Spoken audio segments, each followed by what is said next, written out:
Voilà, on continue notre visite stand par stand. Et là, aujourd'hui, on est sur le stand Toyota en compagnie de Philippe. Bonjour Philippe. Bonjour. Merci de nous accueillir. Bienvenue. Bon, on est devant, on commence fort chez vous, on est devant une première mondiale. Oui, absolument. À Paris, nous présentons en première mondiale le Verso S, donc un mini-space qui se caractérise par sa compacité, puisqu'il est à 3,99 m. Donc c'est extrêmement compact, mais une habitabilité intérieure qui est tout à fait en ligne avec les standards de ce type de véhicule.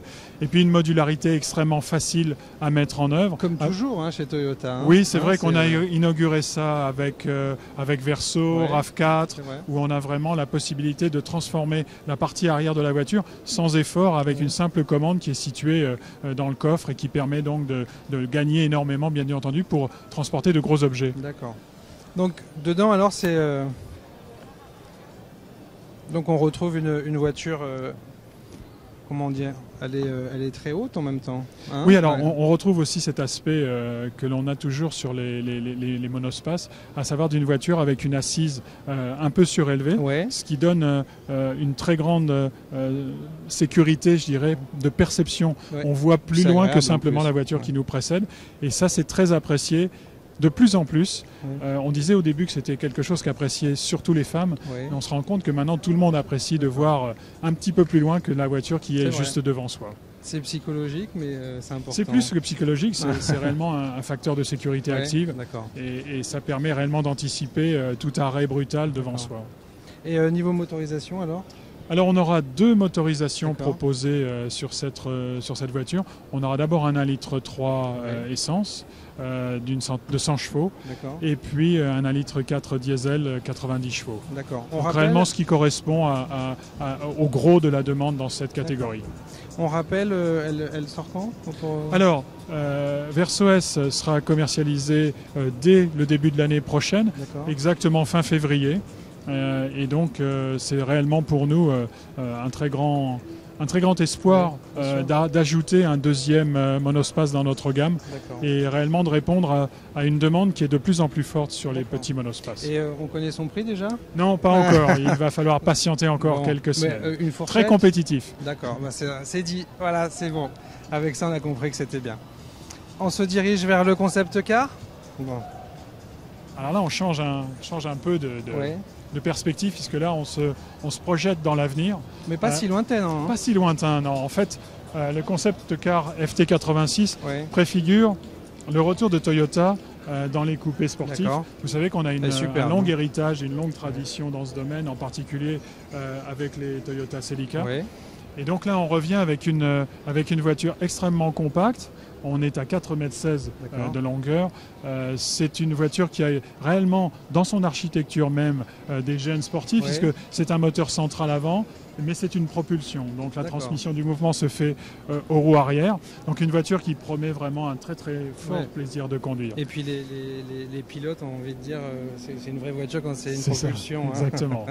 Et donc un centre de gravité placé très bas et une ligne extrêmement fluide et extrêmement agréable. C'est une voiture qui est aujourd'hui uniquement au stade de concept, mais qui, ce concept vraiment préfigure ce que sera la voiture de série, qui elle sera commercialisée fin 2011, début 2012 dans le monde entier. C'est pratiquement sa forme définitive là. On n'en est pas très loin, avec probablement encore des évolutions pour la rendre encore plus attirante. Mais en tout cas, elle promet beaucoup déjà. Niveau motorisation, alors là, on est sur un 2 litres dont on n'a pas encore la puissance. D'accord, décidément, c'est encore secret. On est à 2 ans, de la commercialisation. Bon, super. Donc là, évidemment, on ne peut pas passer à côté. L'hybride, c'est quand même Toyota. Je pense que dans l'esprit du public, c'est complètement associé. Quand on parle hybride, on pense immédiatement à Toyota et à Prius. Et quand on pense à Toyota, on associe immédiatement la Toyota. On rappelle rapidement ce que c'est que l'hybride ? Alors l'hybride, c'est l'association de deux motorisations, une motorisation essence et un moteur électrique, dans le but d'utiliser les deux au meilleur de leur rendement. Et donc en faisant la combinaison des deux, on arrive à la fois à réduire la consommation, à réduire les rejets CO2 et rejets polluants, et on arrive à atteindre des chiffres qui sont absolument exceptionnels sur tous ces aspects, tout en conservant deux choses extrêmement importantes.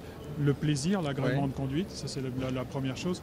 Et puis surtout, en conservant l'absolue polyvalence de la voiture. C'est-à-dire que vous avez une autonomie qui, par exemple, sur une Auris hybride est de plus de 1000 km. On peut dire quand même on est devant là. Voilà. L'Auris hybride, ça c'est une première, ça c'est une nouveauté. Alors, elle vient tout juste d'être commercialisée en France. C'est donc la deuxième Toyota hybride commercialisée après la Prius. Voilà, c'est ça.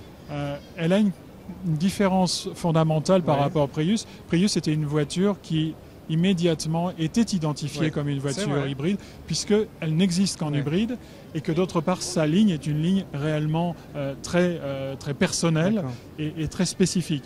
Et vous l'aviez fait exprès, ça, et c'était volontaire, puisque ça permettait effectivement de cette façon de faire connaître cette voiture. Il y en a aujourd'hui plus de 2 millions qui roulent dans le monde. Ah oui, donc on a réellement une voiture qui a permis d'établir cette association Toyota hybride Toyota grâce à Prius. Donc maintenant que tout le monde le sait, on commence à le mettre sur les autres voitures. L'idée c'est de populariser, en descendant dans nos gammes, de populariser cette technologie hybride dont tout le monde reconnaît aujourd'hui la pertinence. On est d'accord. Et donc on propose aujourd'hui dans notre berline compacte, donc qui s'appelle Auris, qui est produite en Grande-Bretagne, on propose donc la même motorisation, la même chaîne de traction que celle que l'on a dans une Toyota Prius. Et d'autre part, elle se trouve être du coup la première hybride de grande série produite en Europe, puisqu'elle est elle aussi produite en Grande-Bretagne par Toyota. Et alors vous allez peut-être nous donner un scoop, est-ce qu'on va avoir le système hybride sur toute la gamme ?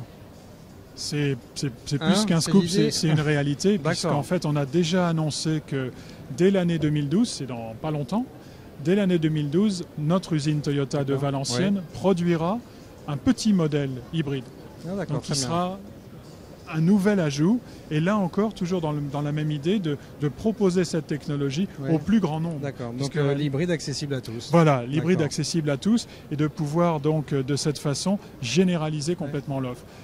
Et pour répondre encore plus complètement à votre question, on a d'ores et déjà annoncé qu'au début de la prochaine décennie, donc au début des années 2020, tous les modèles commercialisés en Europe, tous sans exception, auront une version hybride. Donc ça veut dire qu'à cette époque-là, on aura pour tout modèle le choix entre essence, diesel et hybride. Et diesel hybride, ça n'existera pas ou ça existera ? Pour nous, ça existe pour nous déjà au Japon pour un petit véhicule utilitaire, mais l'équation économique n'est pas pertinente. On arrive en fait, si on résume, on arrive à un surcoût extrêmement élevé par rapport à la solution hybride essence. En partie parce que le diesel ne concerne majoritairement que les grands pays européens et que nous avons un marché qui est un marché mondial et il fallait qu'on puisse, je dirais, atteindre des volumes de vente suffisants pour arriver aujourd'hui à proposer ces voitures au même prix qu'un modèle diesel. Et ça, pour le moment, la seule solution, c'était de choisir essence et électricité. Qu'est-ce que je voulais dire ? On est à 93 grammes là. On est même à 89 grammes pour le premier modèle. Le modèle en entrée de gamme, il est même à 89 grammes. On est à 93 sur la version qui est exposée ici. Donc dedans, c'est très agréable. Et là, on retrouve exactement toutes les qualités de notre berline compacte. Qui marche bien d'ailleurs, on peut le dire. Qui marche très bien. Et on en est maintenant à avoir en termes de rythme de commande, pratiquement la moitié des commandes que l'on a reçues depuis le lancement de l'hybride sur l'Auris. Bien, la moitié des commandes d'Auris sont des commandes d'hybride. C'est bien. Donc, on va faire 50% de nos ventes d'Auris dès le départ avec les versions hybrides. C'était bien de le signaler, effectivement. Super. Son prix ? Alors, on est à 23 300 €, pour le prix de départ. Pour une taille de voiture qui est tout à fait dans le créneau des berlines compactes. Et il faut savoir que de ces 23 300 €, vous devez déduire 2 000 € qui vous sont versés, puisque c'est une voiture. Nous le dire après. C'est une voiture hybride, donc une voiture propre. Elle ne rejette que 89 grammes, comme on le disait, par kilomètre pour le modèle en entrée de gamme. Et donc, à ce titre, vous bénéficiez, si vous êtes un particulier, de 2 000 € de bonus écologique. Plus un petit geste de la maison. Il n'y en a pas beaucoup parce que, franchement, elles sont déjà c'est vrai. Elles sont déjà très bien placées. Et puis d'autre part, on a un énorme carnet de commandes d'ores et déjà pour cette voiture. Il faut compter combien de temps quand on l'a commandé ? Là, je pense qu'on doit être à peu près autour de 2 mois de livraison, ce qui reste quand même raisonnable. Classique, je vais dire, autour de 8 semaines, c'est à peu près là. On a réussi à avoir un peu plus de voitures que ce qui était prévu au départ. Donc en fait, on a une vraie Auris, avec l'hybride en plus. Voilà, exactement. Voilà. On a ajouté, si vous voulez, une motorisation qui fait une offre complète, essence, diesel et hybride. Donc conclusion, c'est pour ça que vous êtes déjà à 50% en fait. Oui, je pense, absolument. Parce que l'offre est tout à fait alléchante.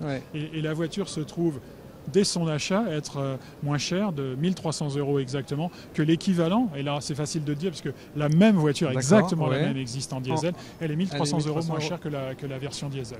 D'accord, ah oui, avec les 2 000 €. En comptant les 2 000 € de bonus que l'on a à vous avez fait un bel exploit là, c'est un tour de force. En fait, non, c'est vrai. C'est vrai, et depuis le départ, on a toujours dit que ce que l'on voulait, lorsqu'on a lancé Prius, on voulait réellement d'abord démontrer avec Prius la pertinence de la technologie, et puis ensuite arriver à l'offrir sur le plus de modèles possible dans la gamme. C'est super.